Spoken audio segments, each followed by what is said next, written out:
এদিকে লক্ষ্মীপুর পৌরসভা ৯ নং ওয়ার্ড মহিলা দলের কর্মী সম্মেলন অনুষ্ঠিত হয়েছে। ১ অক্টোবর বুধবার বিকেলে শহরের আইয়ুব আলী পোলের গোড়া নামক স্থানে ওয়ার্ড মহিলা দলের আয়োজনে এ কর্মী সম্মেলন করা হয়। লক্ষ্মীপুর পৌরসভা মহিলা দলের সভাপতি মিসেস সালমা আক্তার রুমির সভাপতিত্বে এতে প্রধান অতিথি হিসেবে উপস্থিত ছিলেন জেলা মহিলা দলের সভাপতি মিসেস সাবেরা আনোয়ার।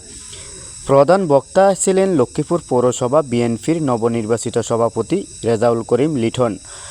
বিশেষ অতিথি ছিলেন সাধারণ সম্পাদক প্রফেসর নিজামুদ্দিন, জেলা ছাত্রদলের সভাপতি হাসান মাহমুদ ইব্রাহিম, জেলা মহিলা দলের সাধারণ সম্পাদক মিসেস ফাতেমা আক্তার সুমি ভূঁইয়া সহ ওয়ার্ড মহিলা দলের অন্যান্য নেতৃবৃন্দরা। ওই সময় বক্তারা বলেন, মহিলা দলকে কঠিন শক্তিশালী হয়ে আগামী নির্বাচনে শক্ত ভূমিকা পালন করতে হবে। একমাত্র মহিলা দল চেষ্টা করলে তারেক জিয়ার হাতকে প্রতিপত্তিশালী করতে পারবে বলে তারা মহিলা দলকে এক হয়ে এক মনে কাজ করার আহ্বান জানান। আমজাদ হোসেন, বৈশাখীর নিউজ, লক্ষ্মীপুর।